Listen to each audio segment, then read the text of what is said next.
네, 여러분 안녕하십니까?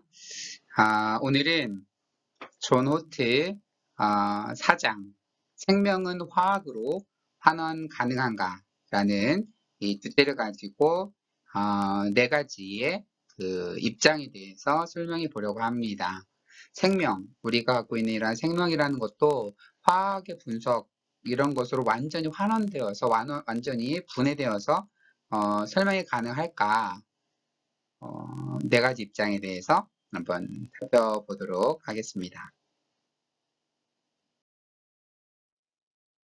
네, 먼저 환원주의가 무엇일까 얘기를 해보면 그 환원주의라고 말하는 것은 생명, 마음, 그리고 심지어 신에 대한 종교적 개념 같은 분명히 조금 높다라고 여겨지는 높은 수준들 모두가 화학과 물리학이라고 하는 비교적 낮은 수준의 과학에 의해서 충분히 설명될 수 있다라고 하는 주장입니다.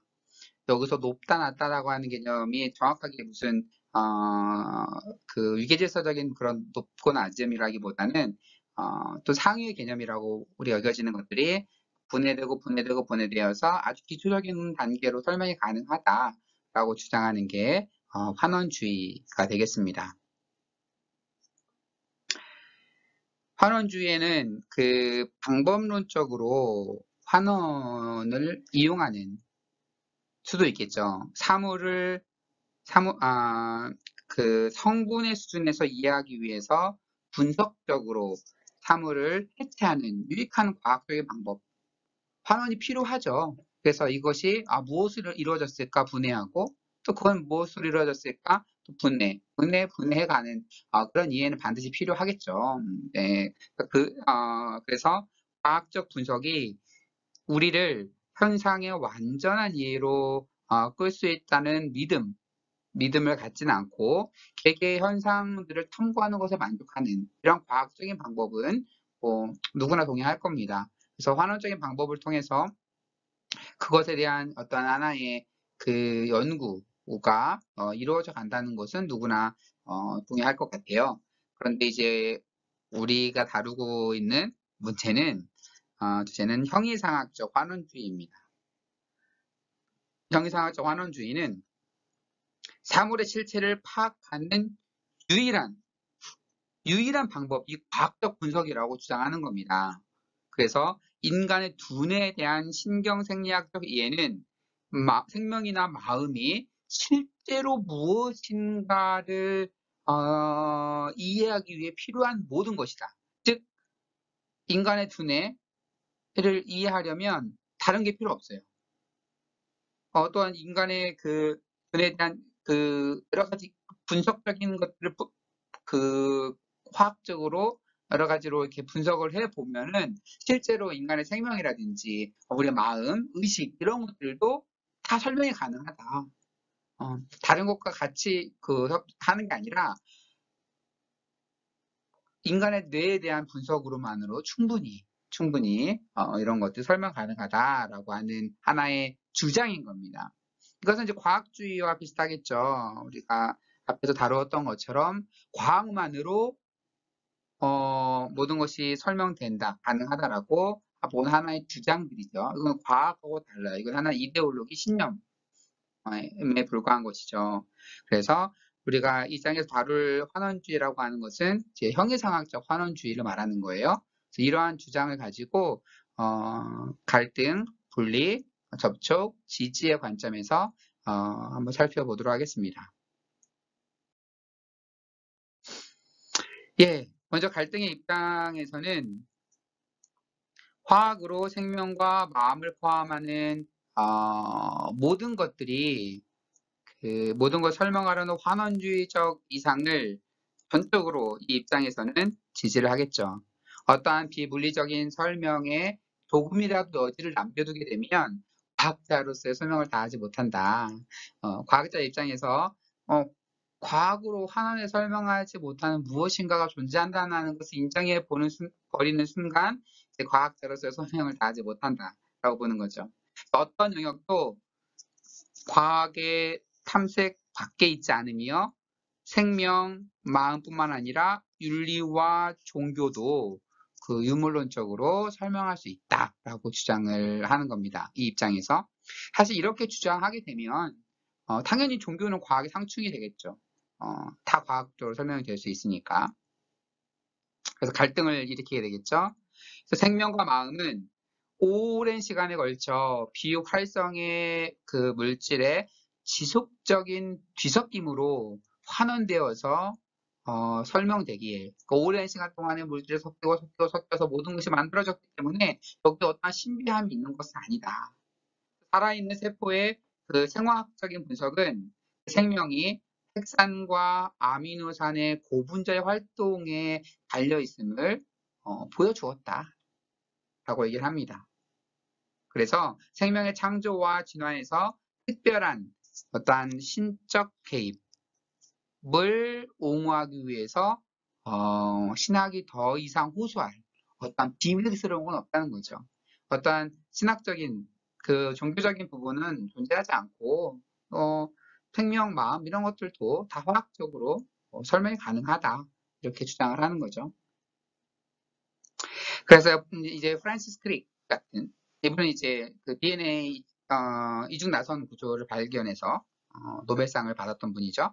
이 크릭은 뭐라고 주장을 하냐면 생물학에서 현대적 운동의 궁극적인 목표는 생명에 관한 모든 것을 화학과 물리학으로 설명하는 것이다. 그래서 생명은 화학적인 기술을 갖고 있으면서 화학으로 가장 잘 이해될 수 있다라고 주장을 합니다. 이렇게 이런 입장에서 주장을 하면 갈등이 발생할 수밖에 없겠죠. 그래서 그 의식과 마음도 마찬가지로 봅니다. 마음은 엄청 복잡한 뇌의 한 표현에 불과하다. 복잡하죠. 마음이라는 게 굉장히 어디서 발생했나 굉장히 복잡하잖아요. 그렇지만 엄청 복잡하지만 그것도 하나의 뇌의 한 표현에 불과하다. 이거를 얘기를 들기 위해서 화학 물질을 우리 몸에 집어넣으면 예를 들어서 무슨 마약이나 뭐 이런 거 주사를 받으면 우리의 뭐 생각 이런 것들이 막 변해가잖아요. 이것은 무엇이냐?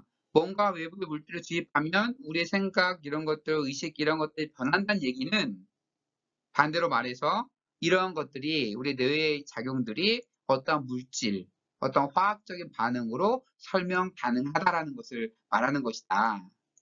라고 주장을 하는 거죠.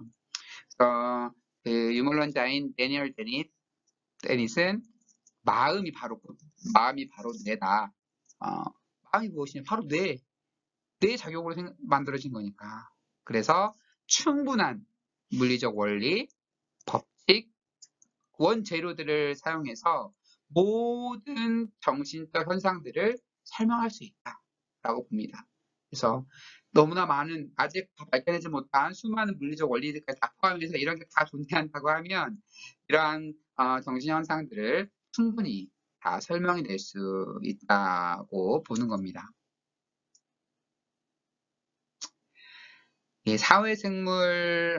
생물학은 다윈주의의 원리, 유전학, 현대생화학이 궁극적으로 인간의 습관뿐만 아니라 인간종이 왜 그렇게 종교적인지도 설명 가능하려고 보여주는 거죠. 사회생물학은 그래서 너네 종교에서 말하는 거? 그 사회생물학적으로 설명이 가능해. 인간은 원래 종교적이야. 종교는 어떠한 신적 실체가 있기 때문이 아니라 종교적인 느낌, 사상, 행동으로 우리를 몰아감으로써 가장 잘 살아남을 수 있는 인간 유전자 풀을 선택했기 때문에 존재하는 것이다. 라고 얘기를 하는 겁니다. 그러니까 종교라는 게 뭐냐? 인간이 살아가기 위해서 진화되는 과정 속에서 인간이 종교를 갖고 있어야지 더 잘 적응하게 되고 그러다 보니까 그 사회생물학적으로 그 인간이 잘 적응하기 위해서 생겨난 것이다라고 주장을 하는 거죠. 그래서 자체 조직화, 즉 창조적인 생명, 의식, 문화를 향해 나아가는, 진화해가는 어떤 물리적 실체 자체, 어, 진화해가는 것은 이러한 물리적인 실체 자체의 본성이다. 그 물질 자체의 그 놀라운 속성에 대한 이러한 관점은 신의 개입을 전혀 이제 불필요하게 만든다라고 하는 거죠. 그래서 완전히 갈등 입장에서 완전히 화학적으로 다 설명 가능하고 동그란 것도 사회생물학적으로 다 설명 가능한 거야. 뇌작용, 의식이라는 것도 다 설명 가능한 거야. 이렇게 보게 되면 동그란 과학은 공존할 수가 없겠죠. 그래서 갈등 입장에서는 충분히 이렇게 생각할 수 있겠다라고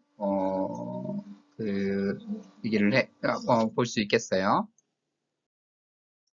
네, 그러면 이제 다음에 분리 입장에서 살펴봅니다. 종교가 요구하는 위계적인 사고와 갈등 관계에 있는 것은 과학이 아니라 과학에 대한 특정한 신념들이다. 반복적으로 얘기하죠. 하나의 과학주의 같은 하나의 이데올로기다. 그래서 그 형이상학적 환원주의는 순수 과학인 것 같지만 과학과 융합된 신념체계일 뿐이다. 그 환원주의가 무슨 과학이냐? 그거는 설명될 수 있다라고 생각하는 하나의 이데올로기, 하나의 신념체계일 뿐이다. 그래서 환원주의는 생명이나 마음이 화학적, 물리적 조성으로만 설명될 수 있다라고 믿는데 이것은 입증되지도 않았고 입증될 수도 없는 하나의 믿음에 불과하다라고 하는 거 주장을 하는 거죠. 그래 환원주의적 주장이 과학적인 주장이야? 입증이 됐어? 이건 입증될 수도 없는 거야. 라고 보는 거죠. 그래서 과학 자체는 본질적으로 환원적이지 않다라고 보는 겁니다.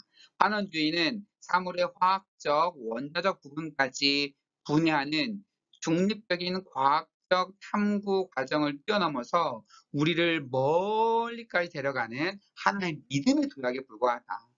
이거는 과학적이 아니라 하나의 믿음의 영역이다라고 보는 겁니다. 따라서 환원주의는 과학이 아니라 일종의 종교 같은 것이다. 과학적 방법으로는 환원하는 방법이 모든 수준의 실제를 고려한다는 것을 입증할 수가 없다. 그렇죠? 과학적 방법으로는 환원에서주의가 얘기하는 모든 것들을 설명하거나 입증할 길이 없겠죠. 그래서 상위 수준의 연구는 화학과 물리학으로 환원은 가능하지 않습니다. 왜냐하면 새로운 무언가가 각 수준에 더해지기 때문입니다. 그래서 뭔가 다른 단계 분석 뭐에서 뭔가가 더해지니까 다음 단계에 무엇인가가 이루어지는 거잖아요. 그래서 각각의 상위 수준은 하위 수준에 적합한 과학적 도구로는 파악할 수 없는 어떤 특징들을 가지고 있습니다. 신학은 모든 과학들과는 구분되는데 이는 가장 포괄적인 수준인 신적 실제에 대한 것을 다루기 때문입니다. 그래서 우리가 만약에 분리한다고 치면 무생물이 있겠고 무생물에다가 뭔가가 더해지면서 생물의 영역이 오게 되고 생물의 영역에서 조금 더 뭔가 더해지면서 동물의 영역으로 오게 되고 동물의 영역에서 무엇인가 모르겠지만 뭔가 더해지면서 의식을 가진 인간의 영역에 오게 되는 거잖아요. 이렇게 뭔가 새로운 것이 자꾸 더해지는데 신적 실제는 거기에서 무언가가 더 더해지는 가장 포괄적인 가장 그 상위의 수준을 다루고 있기 때문에 낮은 단계로는 다 이해될 수 없다라고 하는 겁니다. 그래서 모든 실제가 가장 낮은 수준의 물질적 수준으로만 존재한다라고 하는 주장은 이제 과학이 신학이나 철학을 포함한 모든 학문 영역을 강탈하려는 시도에 불과하다. 그러니까 이 세상에 존재하는 모든 이런 것들이 물리학 그보다 더 낮게 해서 뭐 화학으로 다 환원이 된다?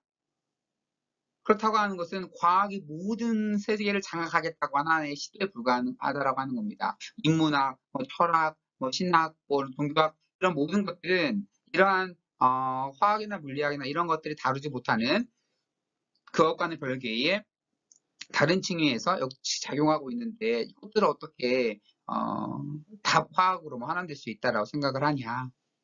이거는 뭐 말도 안 된다라는 거죠.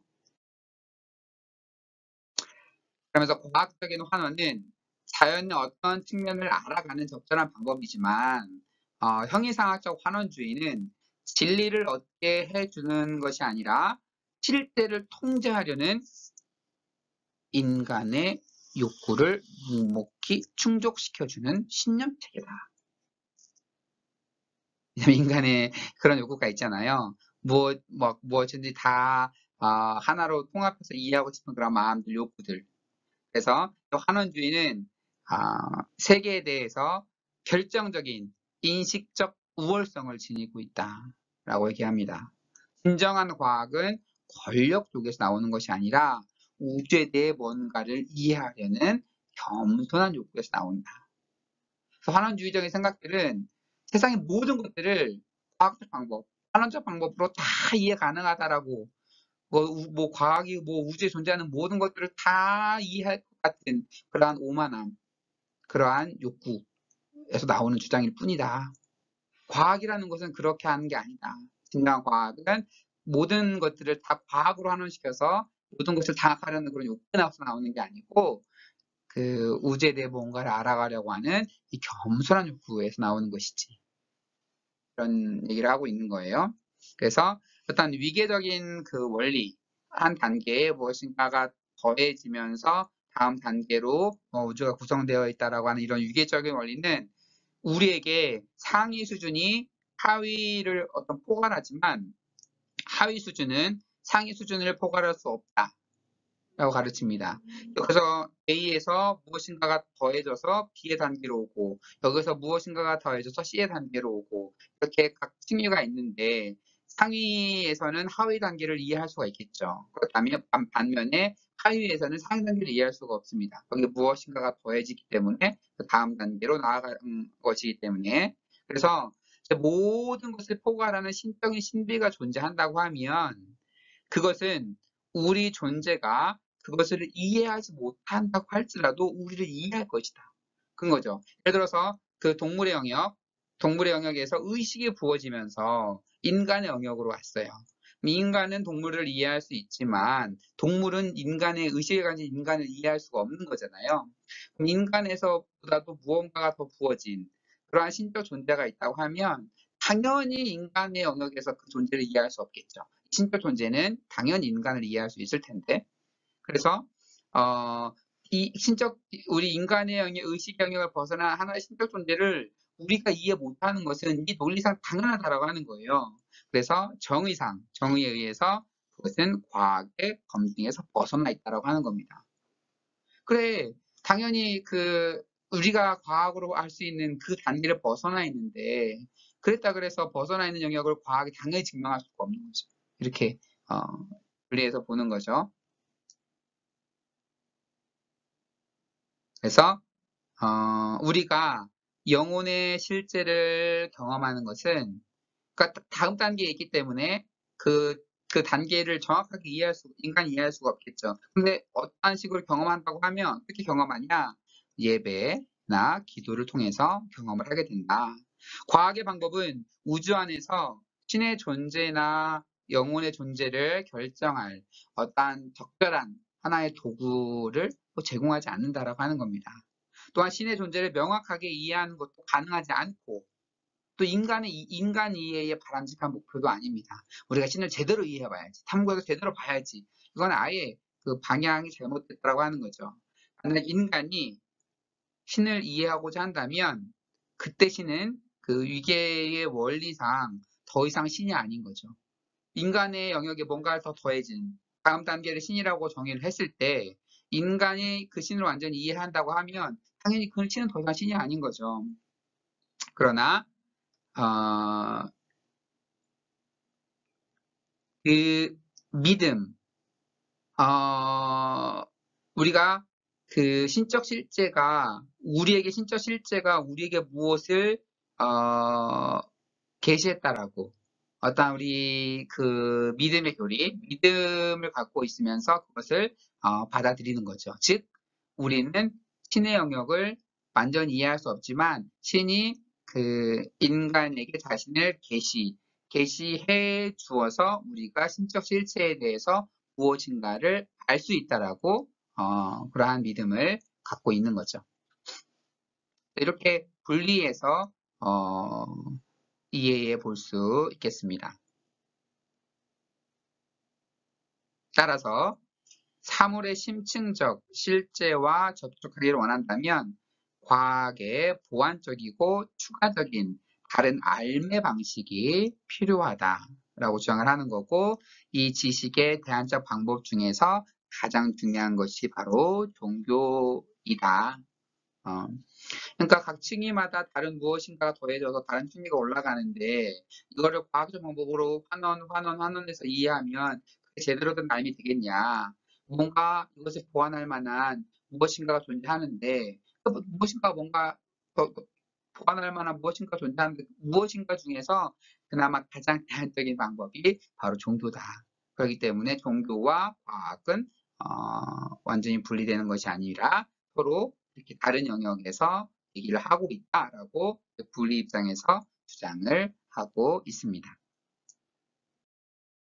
그렇다면 접촉으로 넘어옵니다. 접촉은 이러한 과학적인 발견들이 어떻게 종교적인 신학적인 부분에 좋은 인사이트를 줄 수 있는가의 관점이죠. 우리는 분자 생물학이 생명의 화학적 기초에 대해 우리에게 가르치는 모든 것을 완전히 받아들이면서 동시에 신학이 이 과학적 지식과 접촉함으로써 긍정적인 영향을 받을 수 있다라고 보는 겁니다. 그러니까 분리 입장에서는 환원주의를 완전히 분리시키는 거죠. 환원주의가 다 설명할 수 없어.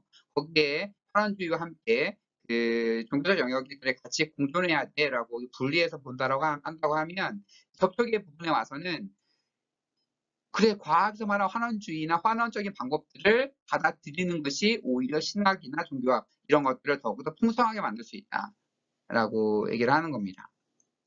실제로 DNA가 다양한 생물종과 독특한 개체에게 정보를 제공하는 암호로 기능할 수 있는 것은 특정한 유기체 안에서 특정한 순서가 순수하게 화학적인 또는 물리적 필연성 이상의 무언가를 포함하기 때문이죠. 단지 그냥 그 DNA의 배열만으로 뭔가를 완전히 설명할 수 없는 거죠. 그러니까 분리 입장처럼 세계에서 가장 중요한 실제적인 것들이 과학적 지배에 종속되게 만들기가 불가능하다라고 분리 입장이 말하는 거 받아들여요. 하지만 생명과 마음이 여전히 화학적 법칙과 과정에 물리적으로 속해 있기 때문에 신학을 분재생물학과 신경과학의 발전과 완전히 분리시키는 것이 도움이 되지 않는다. 그래요. 그래 말 그대로 과학적 이론이 그 모든 것들을 완벽하게 설명할 수 없어 라고 분리 입장을 받아들이지만, 그렇지만 인간의 모든 의식이나 모든 것들이 그 이전에 화학적인, 분자생물학적인, 신경학적인 이런 것들과 완전히 떨어져 있는 건 아니잖아요. 그것까지 그거랑 연결되어 있는 거기 때문에 이러한 과학의 발전들도 수용해야 된다라고 보는 거죠. 그래서 상위 수준은 하위 수준에 의존하는 반면에 상위 수준은 하위 수준의 분석에 의해 적절하게 이해될 수 없죠.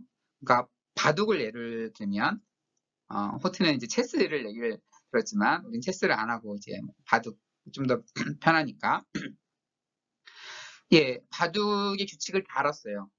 그리고 바둑알이 어떻게 만들어지는지 화학적 원리 분석들을 다 했어요. 그러면 두 사람이 앉아서 대국을 하고 있을 때 두 사람 대국이 어떻게 진행될지를 우리가 예측할 수 있을까요? 바둑의 원리를 다 안다 그래도, 바둑판이 어떻게 만들어지고 바둑돌이 어떻게 만들어지는지 다 안다 그래도 그 대국이 어떻게 진행될지를 예측할 수는 없어요. 누가 돌을 어디다 놓고 이거 어떻게 불가능하잖아요. 마찬가지라고 하는 거예요. 그것만으로 설명될 수 없는 무언가가 있다라고 얘기를 하는 겁니다. 그래서 마찬가지로 이제 책에 어떠한 그 내용이 있어요. 근데 우리가 종이와 펜이 어떻게 만들어졌는지에 대해서 완전히 그 과학적으로 안다 그래도 거기 안에 있는 정보를 어떻게 알 수 있겠어요? 그러니까 제가 예를 들어서 막 낙서를 막 하다가 어느 순간에 제 이름을 썼어요. 그럼 이전에는 아무것도 없었겠죠. 낙서라니까. 낙서에는 아무런 의미가 없어요. 아무런 인포메이션, 정보가 없어요. 그러다 어느 순간에 제가 제 이름을 쓰는 순간에 갑자기 정보가 확 나오는 거죠. 그래서 이 정보라는 것은 어떤 하나의 지식이라는 것은 앞에 낙서할 때랑 화학적으로 전혀 차이가 없어요. 그렇지만 연속성상에 있잖아요. 그런데 무엇인가 새로운 것이 등장하게 되는 거죠. 그래서 앞에 그동안의 과학적인, 화학적인 발전들도 무시하지 않으면서 그것을 초월하는 무엇인가가 있다는 것을 지금 얘기를 하고 있는 겁니다. 그렇다면 이런 유계적인 설명은 신학자들에게 어떠한 그 영향을 줄 수 있을까? 접촉의 관점이 이런 관점을 보는 거니까. 첫째로 생명과 마음이 화학적, 물리적 과정에 의존한다는 것은 겸손에 대한 새로운 교훈을 줄 수 있다. 완전히 분리시켜서 이해하는 것이 아니라 그러한 여러 가지 화학 과정, 이런 과정에 의해서 어느 정도 의존하고 있다는 것을 받아들이게 되면, 그 인간이 겸손해지게 되죠. 자연에 대한 인간의 의존성은 또한 창조 교리와도 잘 맞습니다. 인간만이 특별하게, 인간만이 다르게 완전히 어느 순간에 뿅 나타난 존재가 아니라 그러한 수많은 과정들, 화학적인, 진화적인 모든 과학적인 과정들을 받아들일 때에 우리만 특별하게 세상에 뿅하고 존재하는 것이 아니라 그러한 과정들을 거쳐서 만들어진 수많은 자연의 하나의 개체이구나라는 것을 인식하게 되면 인간은 겸손해질 수가 있겠죠. 그리고 이것은 창조 교리와도 맞는 거예요. 모든 것을 조화롭게 창조한 신의 섭리와도 잘 어울리게 되는 거죠. 우리가 물리적 우주에 의존한다는 관점 안에서 과학은 겸손과 감사를 위한 명쾌한 이유를 신학에게 그러니까 제공함으로써 신학에 도움을 줄 수 있다고 하는 거죠. 그래서 겸손과 감사를 표할 수 있는 그런 하나의 도움을 줄 수가 있겠고요.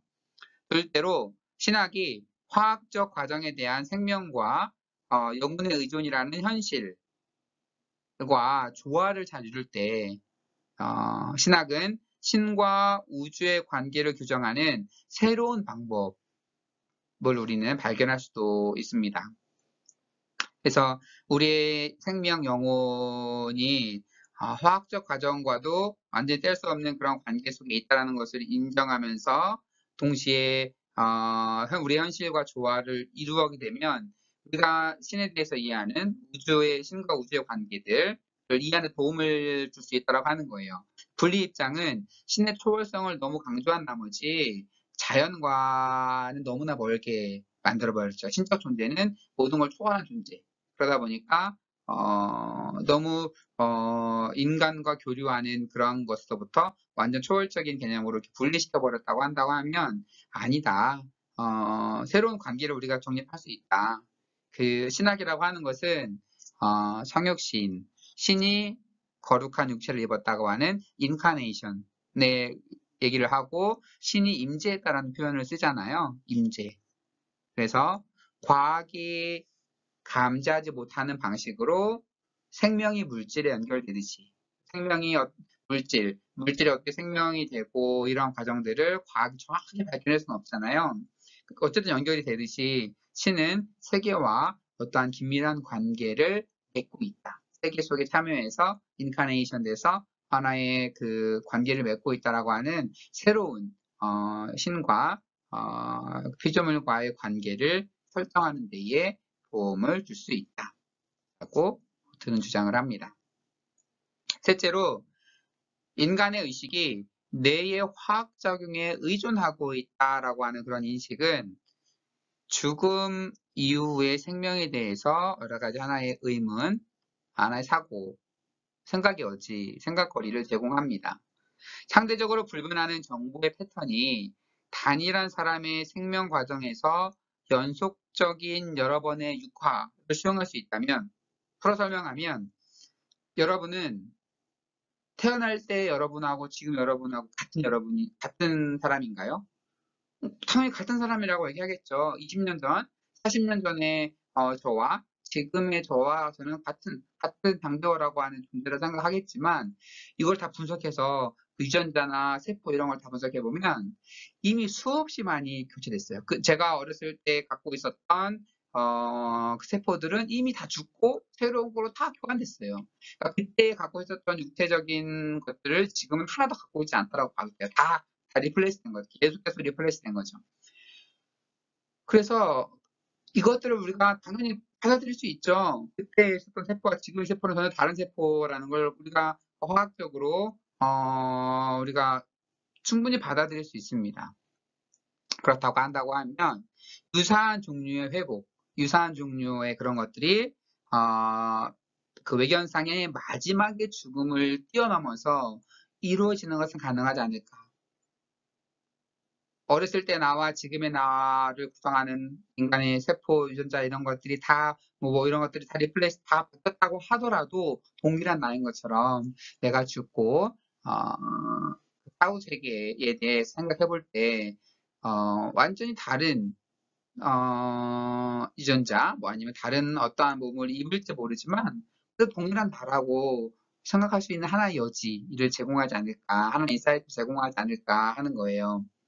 그래서 이제 존 펄키몬 유명한 옥스퍼드 이제 물리학자이죠. 이분이 이렇게 얘기를 합니다.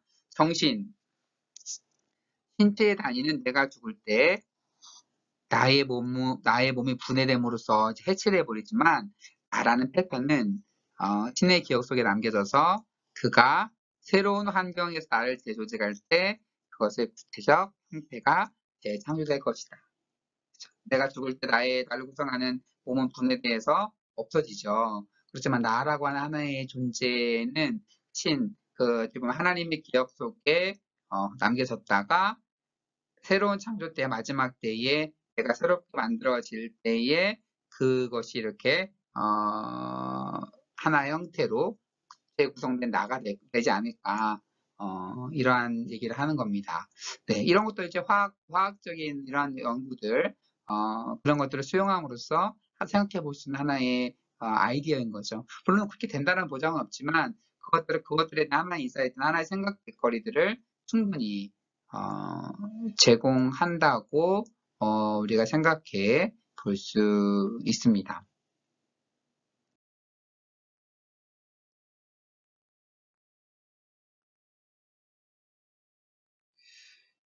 네, 마지막 이제 지지의 영역입니다. 지지는 이제 종교적인 것들이 과학을 서포트할 수 있다라고 보는 그런 사고이죠.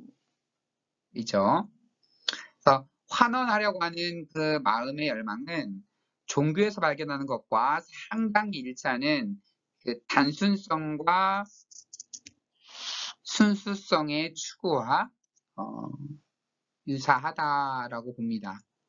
그래서 환원이라고 하는 것은 뭔가 어떠한 단순하고 뭔가 가장 더 단순한 것을 계속 분석해 가려고 하는 거죠. 그것이 바로 종교가 그동안 추구해왔던 거라고 하는 겁니다. 그래서 여러분 알겠지만 과학적인 이러한 분석들 이전에 종교가 먼저 존재하게 되었으니까 종교에서 그동안 추구해왔고 추구해왔던 것들을 이제 과학이라고 하는 하나의 그러한 시도들이 생겨나면서 그 종교적인 그러한 그 추구에서부터 영향을 받았을 수 있다라고 하는 겁니다. 그래서 사물의 궁극적인 단일성을 찾으려는 노력은 종교적인 탐구와 일치된다. 그래서 종교는 사물의 표면 아래에 있는 깊이에 도달하려고 하는 열망을 과학과 공유한다. 그렇죠? 어떠한 종교든 종교적인 열망은 심원, 그 깊이에 있는 무엇인가 궁극적인 것을 탐구하고자 하는 열망, 그것이 바로 종교적인 열망이잖아요. 근데 그런 것이 똑같이 과학에도 나타난다고 하는 거죠. 환원주의에도. 무언가 단일한 무엇인가로 이루어지지 않았을까? 그 분석, 쪼개고 또 쪼개서 원자의 단계, 뭐 아원자의 단계 계속 뭔가 궁극적인 것이 무엇일까? 이러한 것에 대한 고민들, 이런 것은 종교적인 열망과 일치한다라고 하는 겁니다. 그래서 종교가 추구하는 단일성은 무수히 많은 다수성과 다양성을 포함합니다. 그것은 실제 세계에서 모든 복잡성, 아름다움, 가치를 제거함으로써 도달할 수 있는 것이 아닙니다. 따라서 신학은 궁극적 실제에 대한 가장 고매한 종교적 명칭들이 철저하게 부적절하다고 인식하게 되고 침묵의 필요성을 강조하게 됩니다. 그러니까 종교가 추구하는 단일성이라고 하는 것은 정말 단일한 것이라기보다 수많은 다수성과 다양성을 포함하는 단일성. 결국 그래서 정확하게 뭔가 그러다 보니까 우리의 그것들, 우리의 생각과 이런 것들은 보다는 그것의 부족함을 깨닫게 되고 결국 침묵의 필요성을 인식하게 되는 거죠. 과학적 환원주의는 단순성과 단일성을 추구하기 때문이 아니라 그것이 모든 실제의 깊이에 도달했다고 조급하게 외치기 때문에 종교적으로 반대할 만하다고 보고 있는 겁니다. 그러니까 그게 단순성과 단일성을 추구하는 자체가 나쁜 게 아니다. 그런데 이 환원주의에서 주장하는 것처럼 우리가 그 모든 실제의 깊이에 다 도달해서 모든 걸 다 이해할 수 있게 되었어. 화학으로 다 이해할 수 있어. 다 이해 가능해라고 주장하는, 또 조급하게 그렇게 주장하기 때문에 이게 문제가 된다라고 하는 거죠. 그래서 환원주의의 조급성, 벌써 다 이해했다라고, 이해 가능하다라고 외치는 이러한 조급성은 신비한 우주 앞에서 우리에게 가장 잘 어울리는 금원적 정신을 심각하게 위배한다라고 하는 겁니다. 이 금원, 이제 말을 안 하게 되는, 아포페틱하게 된, 그래서 굉장히 신비하고 굉장히 광활하고 굉장히 무엇인가 앞에서는 그냥 입을 다물게 되잖아요. 아, 그러한 신비적인 것들, 이러한 정신들을 심각하게 위배하게 된다. 그래서 환원주의는 어떻게 보면 과학을 감금하고 어떠한 이데올로기에 종속하게 만든다라고 하는 거예요. 그래서 이 마지막 지지의 입장은 궁극적인 실제로 기능해야만 하는 부담에서 물질을 해방하고, 그러니까 환원주의는 물질이 궁극적인 실제다.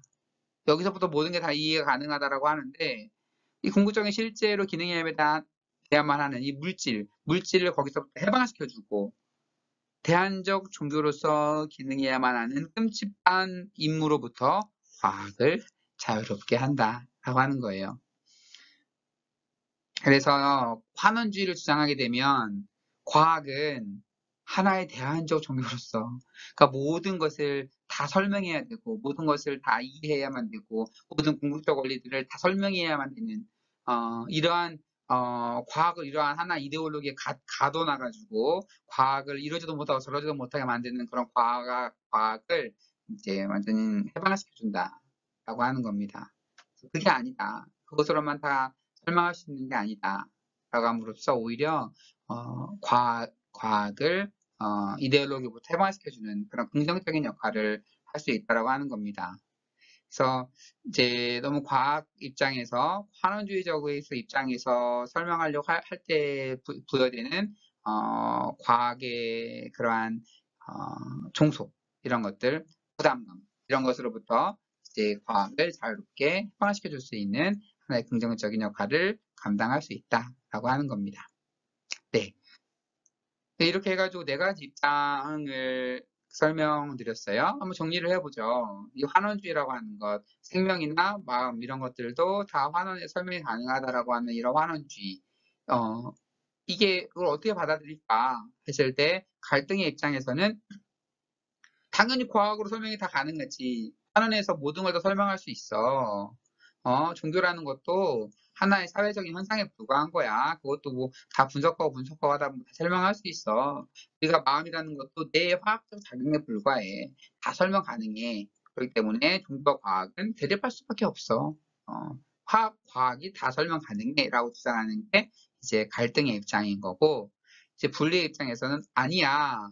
과학이 다 설명할 수가 없어.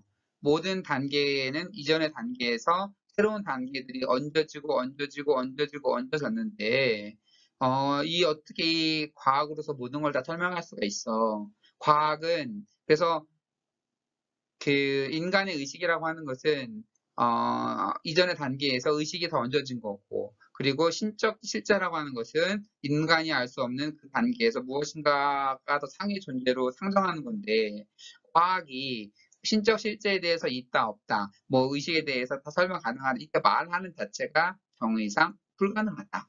그래서, 환원적인 방법으로 모든 걸 설명할 수는 없고, 그것과 초월해서 어떠한 신비한 것, 어떠한 그 상위의 것, 신적인 실제가 같이 공존하는 것이 가능하다라고 보는 게 이제 분리의 입장이겠죠. 그다음 접촉의 입장은 너무 분리해서만 생각해서 신적 존재를 완전히 우주 저 멀리 있는 초월적인 것으로부터 너무 거리를 두지 말고 이런 과학적인 발견들을 좀 받아들이면서 한번 신학을 다시 한번 구성해보자. 그래서 그 인간이 신에 의해서 특별히 창조된 존재라는 것도 받아들이며 동시에 뿅 나타난 존재가 아니라 이러한 화학적 과정들, 변화 과정들 속에 연속성상에 있는 것이다. 이런 화학적인 이런 작용과 뇌의 이런 작용들을 통해서 구성된 것이 바로 인간이다라고 동시에 이렇게 받아들이게 되면 인간의 이제 교만해지지 않고 겸손해질 수 있으며 또한 그것이 어찌 보면 이 우주 만물과 어울려서 존재하는 그 창조의 섭리에도 잘 맞는 것이다 라고 주장을 하는 거죠.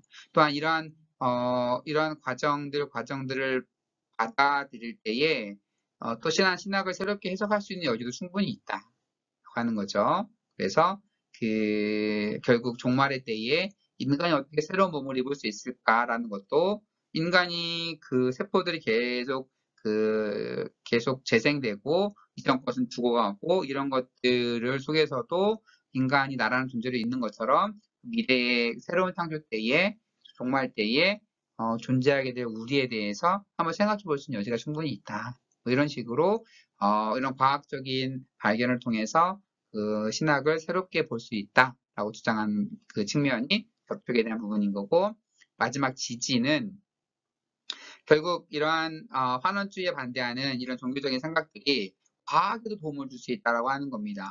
그래서 똑같이 이 과학과 신학은 똑같이 단일성과 단수성, 순수성을 추구하는 데에서는 일치한다고 하는 거예요. 그런데 과학은 그런 환원주의만으로 모든 것이 설명 가능하다고 자꾸 묶어버리니까 과학은 모든 것을 자신의 언어로 설명해내야만 되는 그런 부담감, 속박을 갖게 되는 겁니다. 그렇죠? 그래서 빨리 생명의 기원에 대해서 좀 설명을 해봐. 빨리 어, 빨리 의식의 기원에 대해서 과학적으로 설명해봐. 이러한 계속 그러한 속박에 얽매이게 되는데 그렇지 않다. 똑같은 단일성을 추구하고 있지만 종교적인 단일성과 동일성을 충돌하는 것을 봐.